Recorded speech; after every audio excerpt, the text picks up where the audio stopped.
Olá, sejam bem-vindos a mais um episódio do PAcast, o podcast da Portas Abertas.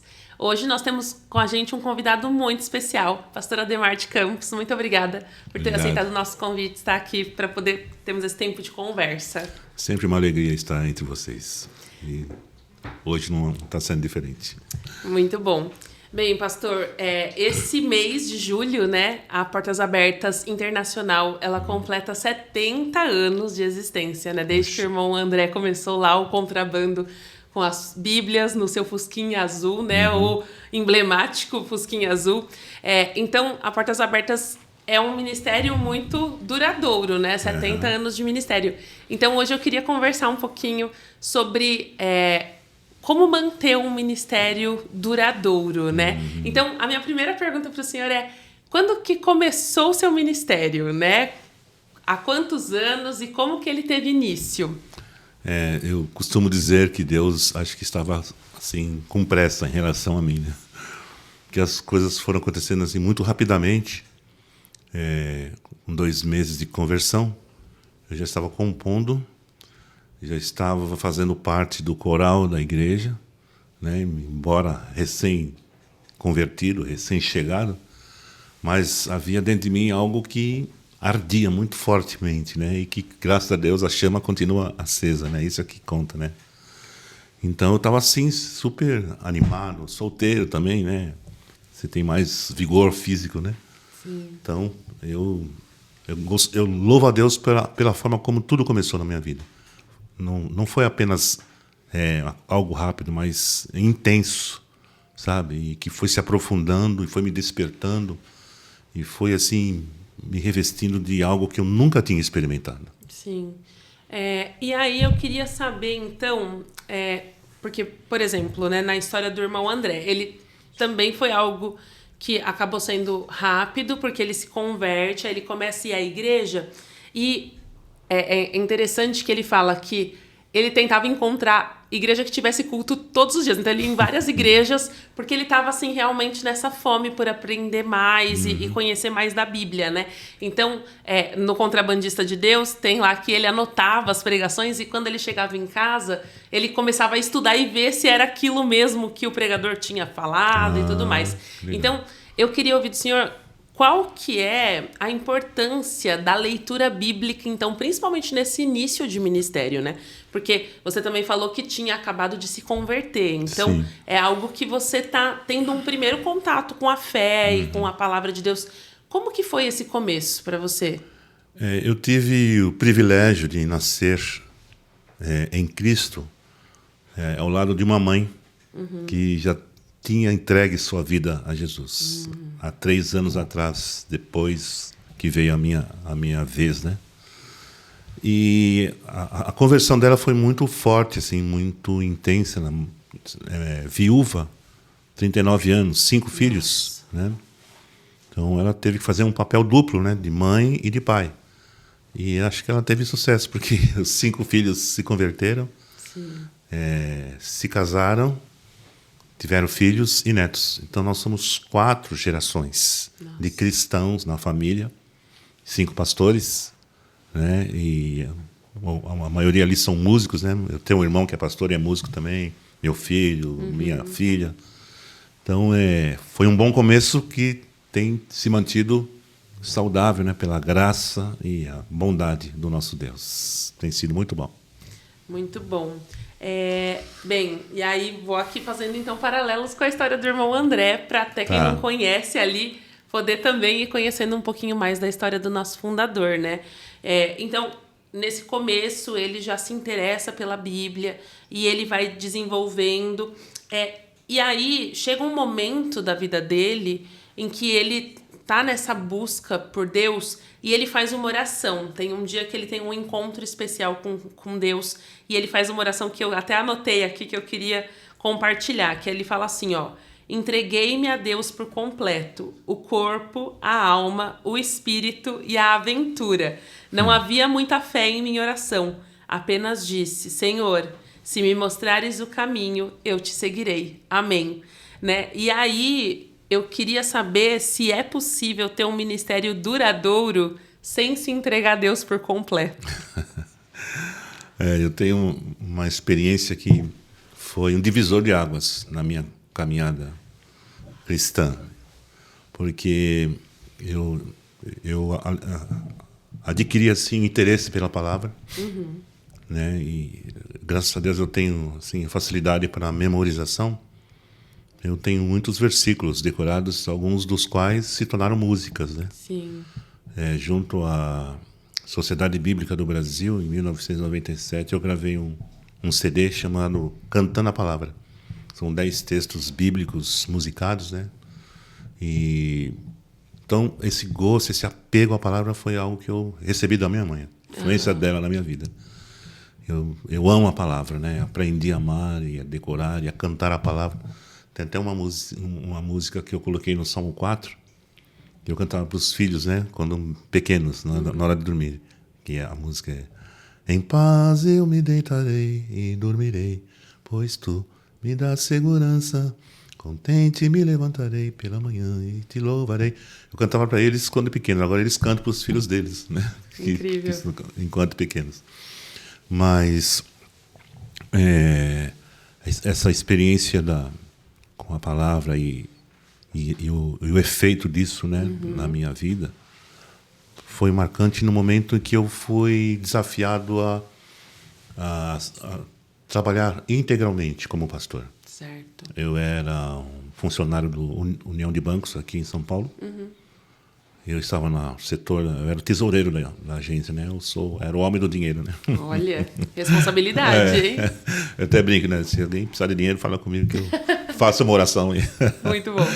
E então, naquele momento, a liderança da nossa comunidade me chamou e disse: nós estamos precisando de pastor aqui, queremos convidar você, você decida com Deus, busque uma palavra e vamos conversar.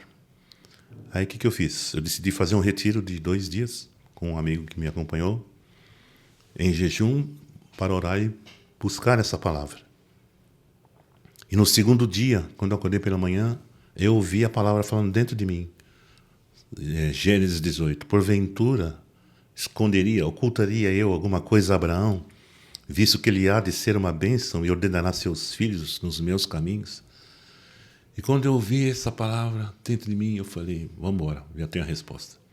Aí voltei para São Paulo, para a igreja, e deu: a resposta é sim, conta comigo. E de lá para cá, várias coisas começaram a acontecer: composição, gravações, ministrações e trabalho pastoral. Foi tudo assim um pacote completo, intenso e crescente, graças a Deus. Amém.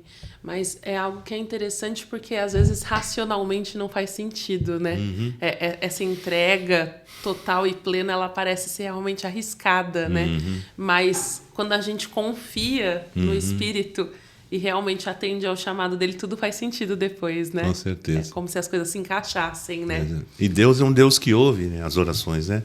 Conhece o nosso coração, ele sabia porque eu estava ali buscando uma palavra. E ele falou numa medida que não deixou nenhuma dúvida. Esse é o melhor jeito, né? Porque não tem como ter dúvida mesmo. Quando ele já vai ali direto, né? Muito bom. Bem, continuando aqui, então, para a gente falar mais um pouquinho sobre isso, então, na história do irmão André, a gente percebe que pouco tempo depois, então, dessa caminhada e desse sim que ele dá para Deus, ele vai, assim, ele tem um chamado missionário, né? Ele participa de um culto que tem um evangelista, que é muito conhecido ali, né, no começo dos anos 50, e no final do sermão, esse evangelista, ele fala que tem ali, que Deus está falando com ele, que tem ali pessoas que serão missionários, né? E o irmão André entende que é ele e ele vai até a frente, ele estava com um amigo, e quando eles estão lá, esse evangelista pergunta se eles estão prontos para a primeira missão, assim, logo de bate-pronto, né?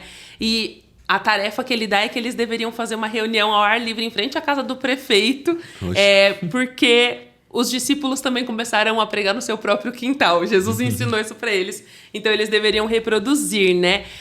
Mas aí, o que eu queria saber, né? Então, porque aí, quando ele entende esse chamado, ele começa a buscar formas de se preparar para isso, né? Então, ele começa a ver como que ele pode estudar para poder se preparar para isso. E a minha pergunta é, como que você se preparou para o seu chamado, então, né? Para esse ministério, aquilo que Deus estava te mostrando que seria o seu ministério. Como que foi a sua preparação? O que você fez? Seja na parte mais espiritual, na parte, né, de talvez da música ali. Como que foi para você? Deus tem um trato específico com cada um dos seus filhos, né? Sim.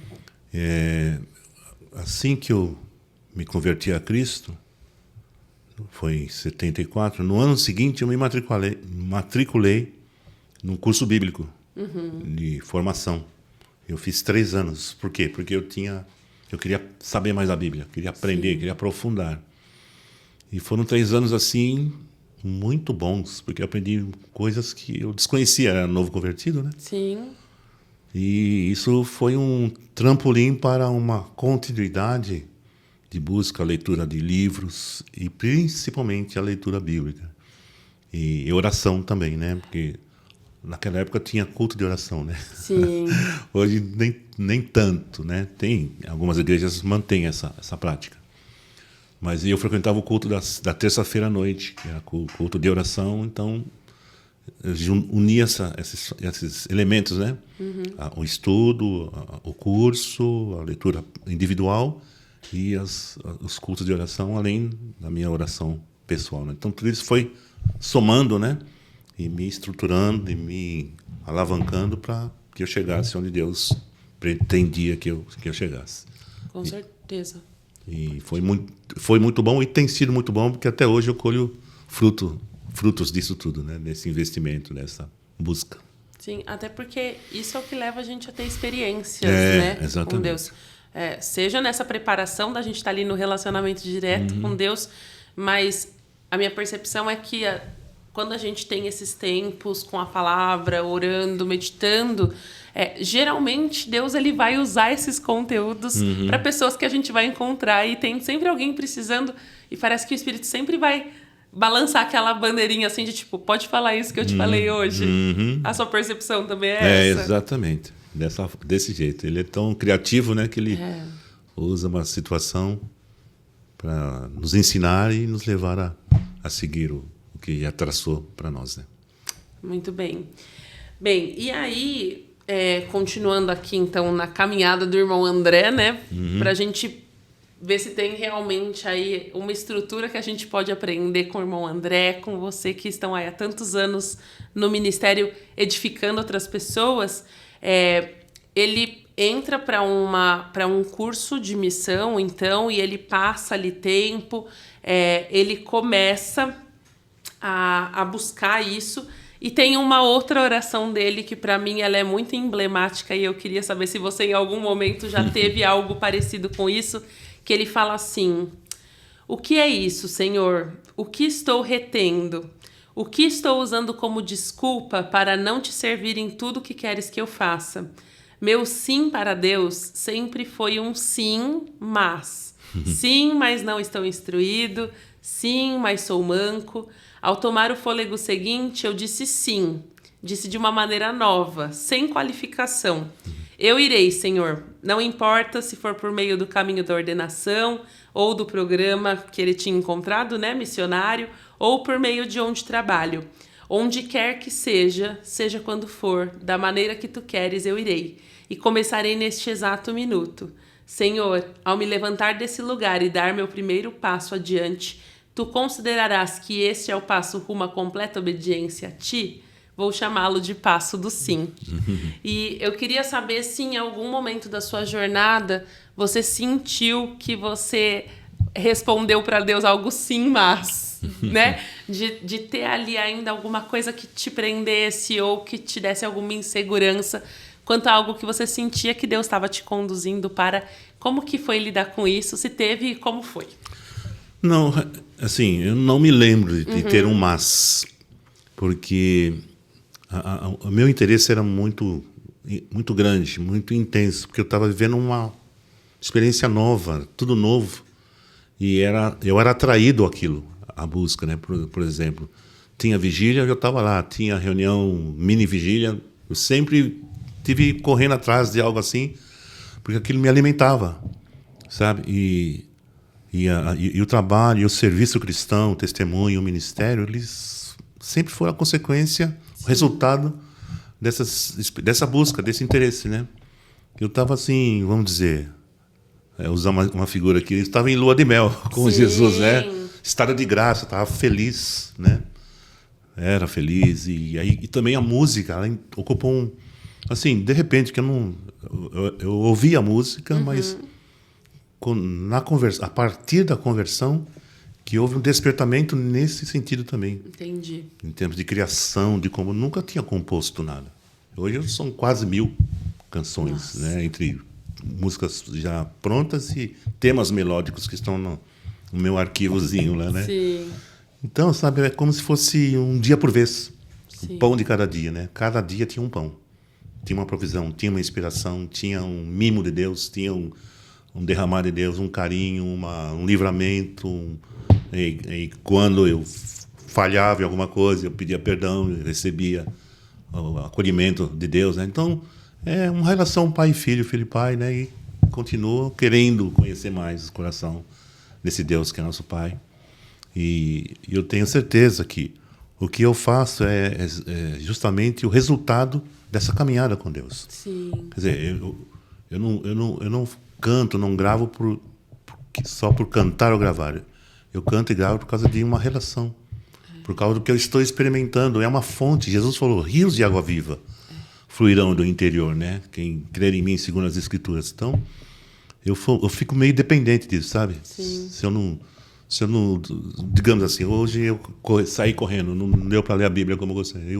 Parece que fica um buraco assim, sabe? Sim. Então eu fico pensando no dia seguinte, no período seguinte, agora eu vou largar o que eu estou fazendo e vou me dedicar à leitura. Então, criou-se essa dependência, essa necessidade, né? Eu preciso mais de Deus do que acho que qualquer pessoa com quem eu cruzo pelo caminho, porque é muito renovador, inspirador demais, abençoador.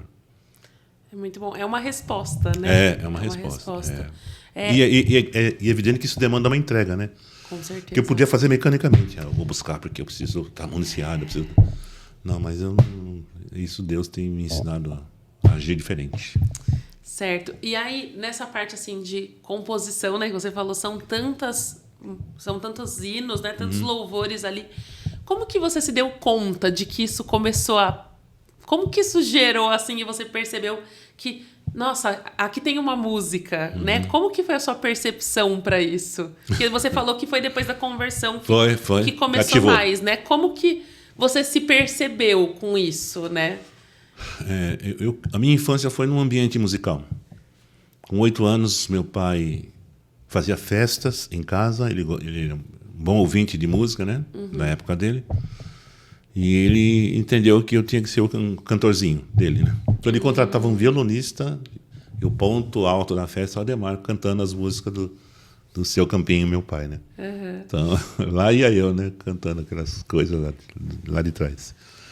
Mas quando eu cheguei na adolescência, já sem o meu pai, eu tinha 14 anos quando ele se foi, aí eu comecei a ouvir as músicas da minha época, né? E aquilo, assim, sabe, eu não era cristão, eu curtia muito os rocks daquela época, né? Beatles e outros mais.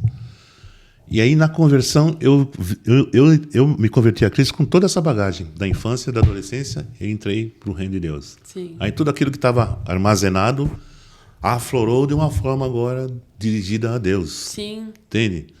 Então, eu nem sei explicar direito isso, mas é uma coisa tão rica, como Deus é criativo, né? Muito. E ele faz as coisas assim, e foi se aprofundando, e as músicas, por exemplo, imagine, por exemplo, a música Eu Sou Grato por Tudo.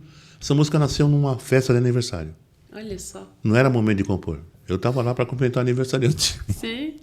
Mas o tema vem, sabe aquela inspiração que vem assim, não vou falar do além, vem de Deus mesmo. Sim.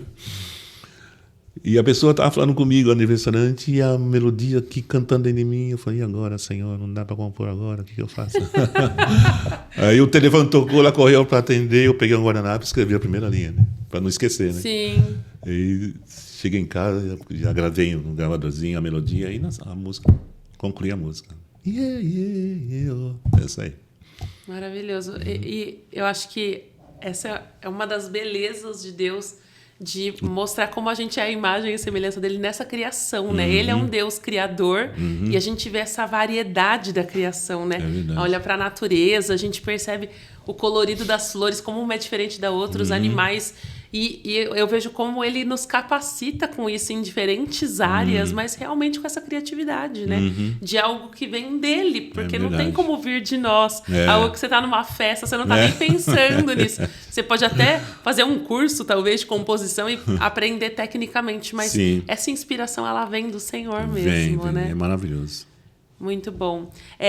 E ainda falando um pouquinho mais sobre essa questão de quando a gente está no ministério, né? Desse sim, mas. Você falou que você nunca, não lembra de ter tido um momento como esse. Mas na sua caminhada pastoral, né? Acompanhando pessoas, você já se deparou com pessoas que tiveram esses conflitos, talvez, de assim, Deus estar direcionando para algo e a pessoa ficar ali dividida de querer fazer, mas ter coisas que prendem. E como que talvez você orientaria alguém que está passando por isso? Eu tive, assim, contato com pessoas com quem nossos caminhos se cruzaram, né? E que, vamos dizer assim, alguns desses casos eram pessoas bem próximas de mim, que a gente estava ligado até na mesma atividade musical, por exemplo. Então havia uma reciprocidade, uma confiança mútua e recíproca. Mas em determinado momento essa pessoa passou a pensar diferente e agir diferente. Assumiu um comportamento que inviabilizou qualquer possibilidade de continuidade. E se bem que eu tentei ir atrás, saber o que estava acontecendo, a pessoa não se abria. E chega um momento que era quase que eu fui expulso da vida dela, assim, né? Sim. Então, há casos assim que são diferentes, né? Você não vê uma saída, uma solução por parte de quem está do outro lado, né? Sim. Porque eu, como pastor, eu quero ajudar a pessoa. Eu sempre fiz isso a minha vida toda. Aconselhando, me aproximando, telefonando, indo na casa, sempre fiz isso. Mas nem todos querem, né? Então você fica... Então tá bom, não quero, não vou obrigar a pessoa. Mas aqueles que tinham uma dúvida entre o sim e o mas, eles pularam para o sim, né? Migraram para o sim, né? E aí entra a questão do acompanhamento, da presença, do apoio, da paciência. É o trabalho de pastor, né? Então, às vezes eu acho que eu sou mais pastor do que músico, né? Porque eu quero ver a pessoa bem, né? Sim. Porque eu estou bem. Porque eu estou me dando bem. Não sou perfeito, mas o perfeito que é Deus está me levando a lugares cada vez mais altos, mais elevados, de experiências que marcaram e marcam a minha vida para sempre, sabe? Não tem como esquecer. Então isso está enraizado, está armazenado. Então está sendo bom, foi bom há 30 anos atrás, está sendo bom hoje. Então eu quero, isso aqui está bom, preciso falar com aquele cara lá, que eu encontrei lá no Leroy Merlin. Eu tenho algo para dizer para ele. Sim. Que é um Deus acolhedor, um Deus de amor, um Deus perdoador. E você acha que para essa manutenção de um ministério que vai perdurar, a gente precisa então de ter pessoas ao nosso lado que acompanhem a gente, que realmente a gente possa se abrir e estar junto nessa caminhada? É fundamental, porque ninguém é de ferro, né? E outra coisa, ninguém é vencedor sozinho. Por isso que a figura de igreja é a figura de corpo, né? Nós somos membros do corpo de Cristo e Paulo usa a expressão membros uns dos outros.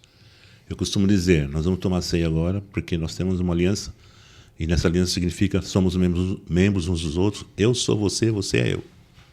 Não foi uma escolha. Eu escolho ser membro do corpo junto com a Aline. Não foi uma escolha minha nem sua. Jesus já fez assim. Verdade. Né? Dê-lhes a minha glória para que eles sejam um. Então, o que eu posso fazer contra o que ele já determinou? Eu tenho só que aderir, obedecer, me submeter e viver aquilo que já estava planejado faz tempo. E esse é um dos pontos com a causa da igreja perseguida, né? É a gente saber que nós somos um com esses irmãos, Com que certeza. a gente muitas vezes não sabe o nome, não conhece o rosto, mas que o Senhor nos uniu de alguma forma, né? E nós precisamos suportar eles, né? Dar esse apoio, seja por meio de orações, doações, para que eles possam perseverar em situações tão adversas, né? É verdade.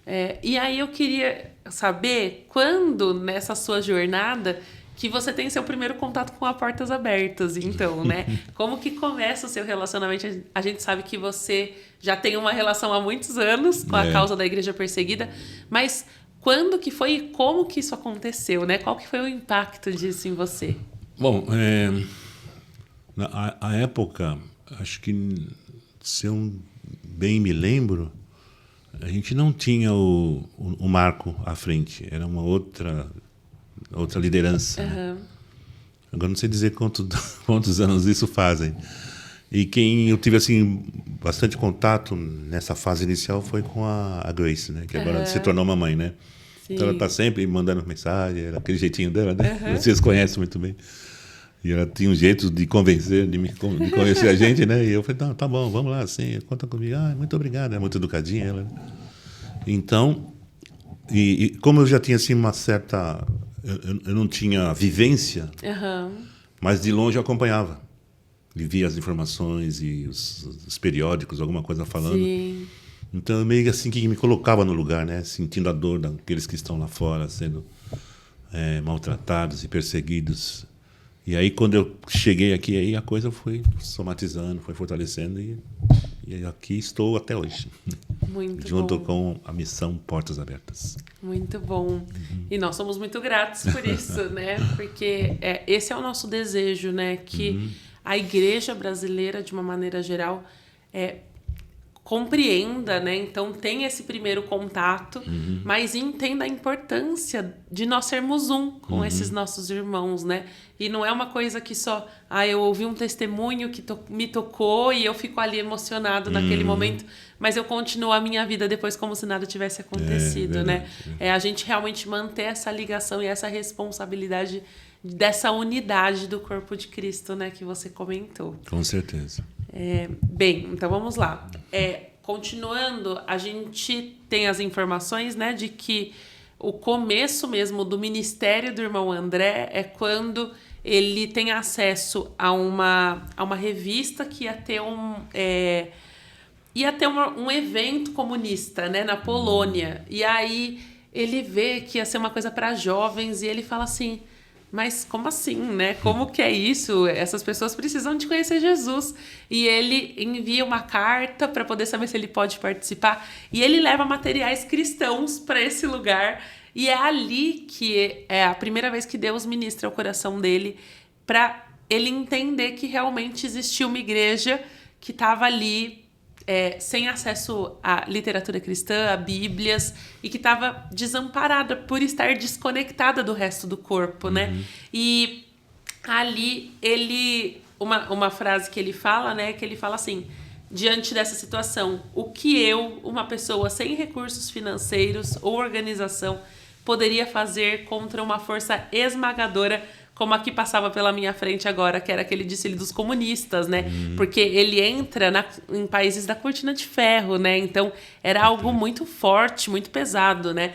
E o Espírito Santo fala com ele usando um versículo que está em Apocalipse 3 e 2, que é: fortaleça o restante e o que está prestes a morrer. Poxa, né? Então, isso é o que move ele. E aí, eu queria saber do senhor como que a gente pode entender, para quem está aqui acompanhando a gente, né? Você pode compartilhar da sua própria experiência ou responder para quem está ouvindo a gente, mas como que a gente pode entender ou descobrir o chamado para o ministério, né? O irmão André, ele estava ali, ele compartilha que foi nesse momento que o Espírito Santo respondeu, ele viu a situação e ele falou, mas eu não tenho como fazer. E ele teve ali uma direção do Espírito. Mas como que as pessoas podem... Às vezes eu vejo várias pessoas na igreja, às vezes há anos, e falando assim, mas eu não sei qual que é meu ministério, eu não sei o que eu posso fazer. Como que as pessoas podem descobrir isso? Como que funciona? Num certo sentido, eu fico assim, um misto de tristeza e de frustração pelo fato das pessoas não saberem qual é o ministério que Deus confiou a elas. E é evidente que A grande responsabilidade de um pastor é ensinar as ovelhas sobre essa questão. Sim. Porque se elas estão lá só para frequentarem cultos e participar disso ou daquilo, elas não estão sendo aquilo que Deus as criou e as capacitou para serem. Então, aí me vem aqui agora uma palavra de Jesus em João 16, que ele diz: eu vos darei outro consolador. Outro consolador. Porque ele ia partir, né? Que habitará em vós e estará sempre convosco. Ele vos guiará a toda a verdade. Ele vos fará lembrar de tudo quanto eu vos tenho dito. Ele me glorificará. É nesse mesmo evangelho, em Romanos, que Paulo escreveu nos Romanos capítulo 8, ele diz que o mesmo Espírito testifica com o nosso Espírito.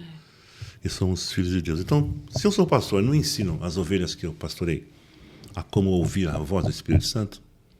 Primeiro eu vou procurar saber se elas creem que o Espírito Santo habita nelas. Exato. Porque se elas não creem, então eu vou ter que se entregar a Jesus de novo. Né? Porque Jesus disse: vos darei outro consolador. Jesus não estava brincando. Ele enviou o Espírito Santo para morar em nós, habitará convosco, estará convosco para sempre. Ele vos guiará. Tá tudo, o mapa está aí, a receita está aí, Jesus dando. Se o Espírito habita em mim e vai me guiar, não tem como dar errado. Agora, se eu não ensino o rebanho sobre isso, eles não adianta culpá-los. A pessoa não sabe qual ministério. Não sabe porque ela não foi ensinada. É que nem você exigir do seu filho algo que você não ensinou para ele. Então eu fico assim, esse é o misto de tristeza e frustração, porque é uma coisa que já está pronta. E qualquer sois luz do mundo, sal da terra, né? Não precisa nem fazer força. As pessoas olham para o semblante de um homem, de uma mulher, de uma pessoa que tem o Senhor na vida dela, que é morada do Espírito Santo, e que há a diferença no nosso olhar, né? No sorriso, na expressão. E a gente tem tido experiência assim. A maioria das pessoas que eu conheço tem esse tipo de experiência de expressar Jesus sem falar. Sim. Né? Por causa de quem vive em nós. Então, algo que pode ser minimizado, simplificado, se torna algo intransponível, né? Algo inacessível. E não é inacessível, porque já está dentro de nós. Então, a sugestão, o conselho que eu dou é esse. Fale com o seu pastor, mas fale você também com o Senhor em oração. Leia o Evangelho de João, capítulo 16, e busque ter a sua experiência pessoal, porque Deus está pronto, está tudo pronto. Deus só está esperando você a ir ao encontro do que Ele já preparou para os seus filhos. E eu acho que, até pensando no que você... É claro que também você está cercado de pessoas mais experientes, que podem acrescentar, que compartilham a sua experiência e os resultados, né? Porque também ter chamado e não ter resultado não quer dizer nada, né? Vos nomeei para que vazes deis fruto e o vosso fruto permaneça. Né? Então eu sempre assim procurei me alinhar com a palavra. Não vou fazer por fazer, não. Vou fazer. O que a Bíblia fala sobre isso? Sobre cantar um cântico novo, sobre visitar o órfão e a viúva. O que eu posso fazer? O que eu tenho para dar? Sim. O que eu tenho para dar? Eu tenho Jesus. Tá bom demais, né? Não, melhor coisa não poderia melhor ser. É possível, né? Tem Jesus, certeza. tem a palavra, tem promessas, tem um Deus que cuida de mim, que supre minhas necessidades. Eu tô pronto. É só ir. E pensando mesmo nas suas próprias experiências que você tem compartilhado aqui, é pensar que às vezes parece que tem tantas vozes e tantos barulhos que a gente não silencia para ouvir a voz do Espírito, né? Porque é o que você falou. Jesus, ele já falou que nos daria o Consolador. Então, ele está habitando em nós para sempre. Mas, às vezes, me dá a impressão de que o Espírito está tentando falar com a gente, mas a gente não está dando voz a ele, né? Porque aqui mesmo, no caso do irmão André, ele ouviu o que o Espírito estava comunicando para ele. Mas eu acho que a gente vive em uma sociedade que é tanta coisa, é tanta correria, a gente tem tantas atribuições que, às vezes, falta esse tempo de parar, de ter um tempo com Deus, de ler a Bíblia. E mesmo da gente conseguir fazer isso e silenciar para estar sensível à voz do Espírito no dia a dia. Né? Nem só. Eu acho que esses períodos de pausa e devocional, de tempo com Deus, eles são essenciais. Sim. Mas, às vezes, me parece também que a gente às vezes só quer cumprir ali o check da lista de já fiz meu devocional hoje. E aí eu leio ali rapidinho, vi qual que é meu plano de leitura anual e marquei ali que tá certo. Mas na vida a gente não tem essa sensibilidade à voz do Espírito, que é o que realmente vai nos direcionar. E aí, o que você estava falando, por exemplo, da festa de aniversário, né, que é uma composição, mas eu vejo como sendo algo que o Espírito estava gerando dentro de você. E você estava sensível a, mesmo em um ambiente que não era o do seu devocional, que você estava meditando para criar algo, você estava sensível a ouvir a voz dele. E isso teve um resultado, né? Isso gerou em uma composição que trouxe glória ao nome de Deus, mas que levou tantos outros a louvarem também e glorificarem a Deus por meio dessa canção, né? É verdade. Essa sensibilidade é fundamental. Mas também não justifica a gente usufruir disso e canalizar para a direção que já foi estabelecida por Deus. É aquela questão de sintonia, sabe? Porque Salmo 150, verso 6 diz: todo ser que respira, louve. Bom, ser que respira, eu estou respirando, então louvo. Né? Eu faço esses raciocínios assim, eu sou muito detalhista, né? Atos 17 fala: ele quem dá vida e respiração a todos os homens, que nele vivemos, nele nos movemos, nele existimos. Então, tudo vem dele. A vida é para ele, a minha vida não é para mim, é para ele, os propósitos dele, para os pensamentos e os planos dele. Então, é um conceito bíblico que eu sinto que falta de isso descer bem forte no coração, no íntimo das pessoas. Sim. Enfim, resumindo, precisa ter uma experiência com Deus. De encontro. E um encontro com Deus, ele é sucedido de vários encontros. Não é só me encontrei com Deus, então agora estou feliz, vou para o céu. Não, peraí. Não é assim. A Bíblia, se pega a história dos caras da Bíblia, eles tinham várias experiências. Por exemplo, Paulo foi picado por uma serpente quando estava numa fogueira lá naquela ilha lá, né? E não morreu. Todo mundo estava esperando ele morrer, não morreu. Então, foi um livramento, foi uma intervenção divina. Os céus e a terra caminham sempre juntos. Por isso que Jesus falou: seja feita a tua vontade na terra como é feita nos céus.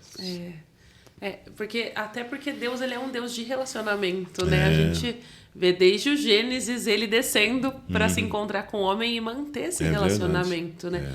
Então não é só, conheci a Deus e pronto. É realmente manter esse relacionamento e ter tempo com ele, pra gente conhecer mais a ele, porque assim também são os nossos relacionamentos humanos, né?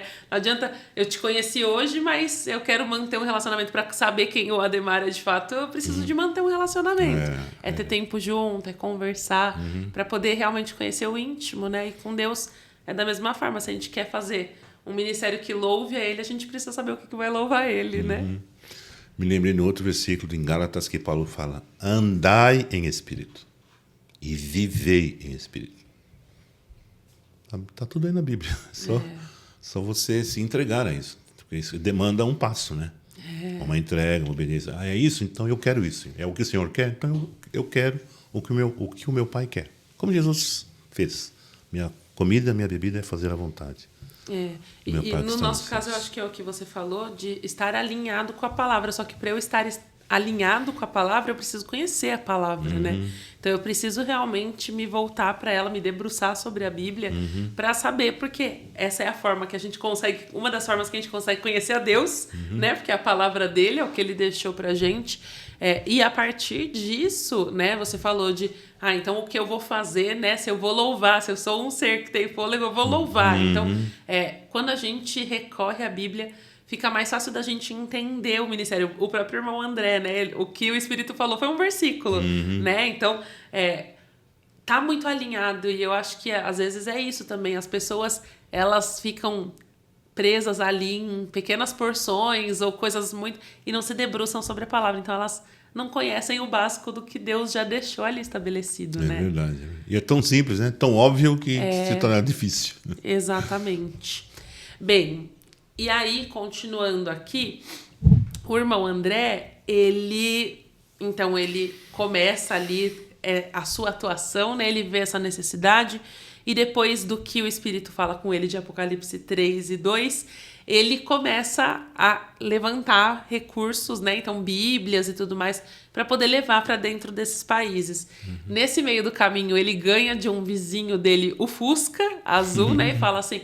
Não, é um casal de vizinhos que investem no ministério dele. O Fusca, que era da família, né? E aí ele recebe esse recurso e ele começa, então, a esconder as suas bíblias dentro do Fusca para poder entrar nesses países e suprir essa igreja que estava ali defasada de bíblias, né? E aí ele faz quando ele vai entrar nesses países, porque não era permitido, né? Então, pensa, um país comunista, fechado, que você não podia nem visitar direito, era super difícil para ele conseguir os vistos. Ele vai entrar com esse carregamento e ele tá com tudo ali, então era proibido. E aí ele começa a oração do contrabandista, né? Que ele falava assim, Senhor, tenho em minha bagagem as escrituras que quero levar para os teus filhos do outro lado da fronteira. Quando estiveste na terra, fizeste os olhos dos cegos enxergarem. Agora eu rogo, faça olhos que veem ficarem cegos. Não deixe que os guardas vejam as coisas que tu não queres que eles vejam. E ele fala que em todos os anos de ministério dele, né, ele nunca perdeu nenhuma Bíblia. Poxa. Porque realmente nenhum guarda nunca viu os materiais que ele levou, né? E aí eu fico pensando em como ele... teve esse espírito de ousadia, né? De se arriscar realmente para fortalecer essa parte do corpo que estava defasada, né? Então, eu queria saber, assim, na sua opinião, até que ponto a gente deve se arriscar pelo ministério, né? Como que deve ser esse equilíbrio de até onde eu vou pelo ministério? Como que é? Existe um equilíbrio ou eu devo sempre fazer tudo o que for preciso? Como que funciona isso na prática? Assim... O que impede o avanço ministerial, o serviço cristão, é se você está adoentado fisicamente. Tá. Impossibilitado de se mobilizar. Né? Eu agora estou falando baseado na minha experiência, porque em 2023 eu fiquei assim... A minha vida parou. Porque eu contraí uma bactéria no organismo que tive que repousar por 3 meses. Fiz uma cirurgia no ano seguinte. Então... não tinha como cumprir o ministério. Claro. Né? Mas a parte disso, se você está saudável, se você está bem fisicamente, consequentemente você vai estar bem emocionalmente, espiritualmente. Por quê? Porque você já recebeu um encargo divino, um depósito do céu. Né? No meu caso, naquele retiro que eu saí, Deus falou o texto de Gênesis 18, isso vem me alimentando até hoje, me sustentando. Quando vem uma dificuldade, eu lembro, peraí, Deus, eu recorro, sabe? Tá difícil, tá, mas peraí, Deus falou. Ocultaria eu alguma coisa a Abraão, né? Abraão, visto que ele há de ser uma mesa. Então, isso me levanta, sabe? Sim. E me impulsiona para frente. E isso mostra que é possível aquilo que Paulo ensina lá nos Coríntios, né? Esquecendo-me das coisas que para trás ficam e olhando para as que estão diante de mim, eu prossigo para o alvo. Então, essa palavra alvo, minha querida Aline, essa palavra alvo para mim, ela soa como foco. Todo mundo tem um foco. Sim. Mas nem todos têm o foco certo. E eu entendo e me comprometi, escolhi como foco certo Jesus. Não tem como errar. Conversando com um amigo meu que tem uma agência de propaganda e marketing, disse que os profissionais dessa área, eles têm Jesus como modelo de como é que fala? De propagandista, baseado em 2 fatores que eles veem em Jesus, e todo mundo vê isso. Ele criou uma marca inesquecível, com 2 linhas, a cruz. E o outro item é que ele trouxe uma mensagem revolucionária que impacta todo mundo desde quando ele apareceu publicamente. Então, eu guardei isso no meu coração, faz muito tempo que eu ouvi isso. Mas Jesus até nisso ele é surpreendente, né? Então, Eu entendo que falta às pessoas, além do foco, porque, por exemplo, o foco ele é consequência da experiência. Por que eu tenho foco hoje? Porque eu tive muitas experiências. Sim. E ouvi Deus falar, por exemplo, quando nós ficamos grávidos da primeira bebê, que era uma menina e já tinha até o nome, a gente estava feliz da vida, a primeira experiência como pais. E aí fomos para o hospital e tudo mais, e feliz da vida, etc. E eu fiquei no quarto do apartamento, a esposa lá no centro de cirurgia. Passou um tempinho lá, um médico entrou lá no apartamento que eu estava e falou assim, olha, a criança nasceu, mas ela está em observação, parece ter alguma coisa lá, assim. Quando ele falou assim, eu senti uma fisgada assim dentro de mim. Aí eu ajoelhei e orei. Falei, Senhor, se o melhor para Raquel é ser levada por ti, eu abro mão do direito de ser pai. Agora, não fui eu que fiz essa oração, porque eu queria ser pai. Então alguém fez por mim. Foi o Espírito Santo. Aí passaram algumas horas, ela veio a óbito. Nossa. Então você imagina você sair do hospital de mãos vazias? Doeu muito, mas Deus tinha um plano que eu não conhecia, porque ia se manifestar lá na frente, né? Então por isso que a experiência com Deus ela é fundamental, porque ela te segura, te alicerce, te sustenta, né? Nele, não na experiência. E aí nós fizemos vários exames e o médico falou, ele pegou os resultados, ou era normal ou negativo, ou seja, ele queria descobrir, não descobriu nada e finalizou assim. Aconselho vocês não tentarem de novo. Nossa. Gravidez, porque pode acontecer a mesma situação. Aí foi o fim do mundo, né? Aí voltamos para casa. Quando eu entrei em casa, eu falei para ela, minha esposa, nós vamos orar e vamos pedir uma palavra ao Senhor. Bom, quer saber?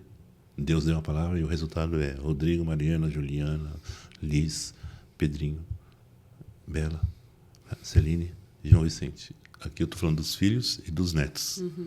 Agora a pergunta é, e se a gente não buscasse essa palavra? Eu não ia ser pai nunca. Então a palavra foi um diferencial na nossa história. Isso foi treinamento para mim também.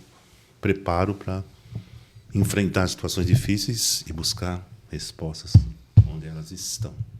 Então é isso que me dói no coração, de ver que as pessoas não têm essa postura porque não foram ensinadas. Se eu pudesse, eu, sei lá, faria um trabalho assim, como é que fala? A expressão que se usa, não é mergulho, é submersão. Imersão. Isso. Imersão na Bíblia. E vamos ver as promessas e as alianças e o que é possível para ajudar as pessoas a enfrentarem e foco em Jesus. Não tem como dar errado. Até porque, né, você falando dessa questão familiar, a gente precisa ter essa consciência de que a nossa família é um ministério, né? Começa lá. Que você pastorear seus filhos, que você precisa de cuidar deles, e para isso você precisa de conhecer a palavra, você precisa de ter experiências com Deus. Porque não adianta nada eu falar assim, não, vai fazer devocional agora, vai ler sua Bíblia agora, se eu não faço isso, né? Porque as crianças aprendem muito pelo exemplo. Exatamente. Né? Então, elas vão se lembrar do que elas viram. Eu lembro de várias experiências que os meus pais tiveram e como isso me impactou e me impacta até hoje. De várias coisas que eu vou fazer hoje, eu falo, não, mas isso aconteceu quando eu era criança.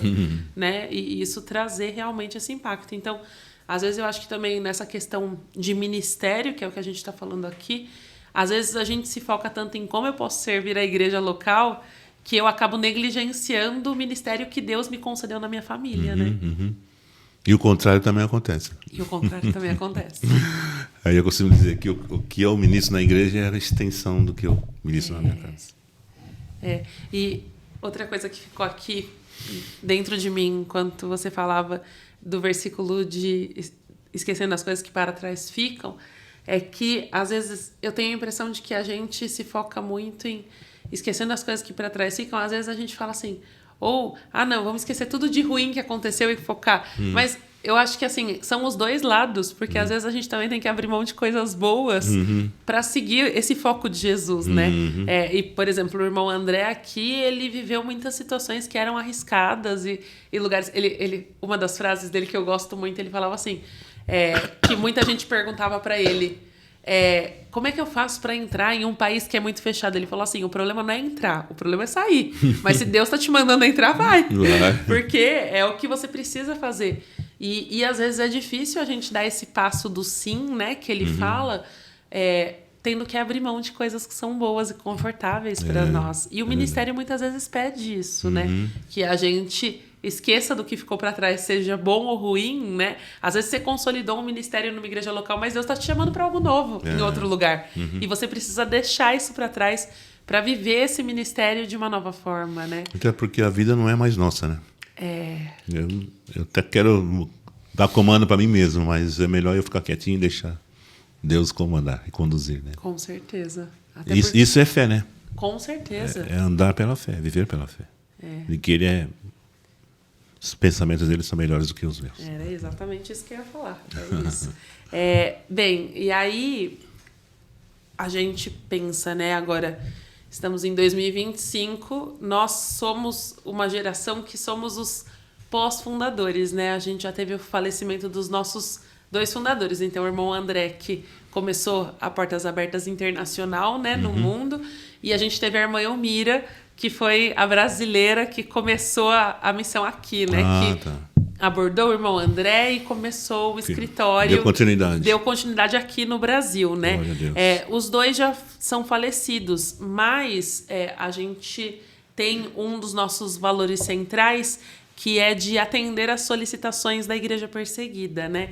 Então, dentro disso do que o Senhor tem nos chamado, nesse momento, no seu olhar, como que a gente pode continuar seguindo esse valor, né, como igreja brasileira, de atender às solicitações da igreja perseguida? Na sua opinião, como que a gente consegue caminhar com eles mesmo à distância? Eu vou responder isso de uma maneira não muito... Como é que eu vou dizer? Muito simpática. Tudo bem. Não em relação a você, em relação ao nosso ambiente. Certo. Evangélico. Porque não há interesse. Aquilo que nos beneficia, a gente investe tempo, recurso, etc. Mas aquilo que não é do nosso interesse, né? Infelizmente o povo evangélico tem essa tendência, essa cultura. Então, cuidar de quem está sendo perseguido, que eu não estou vendo, não sei o quê. Eu tenho coisa mais importante para fazer.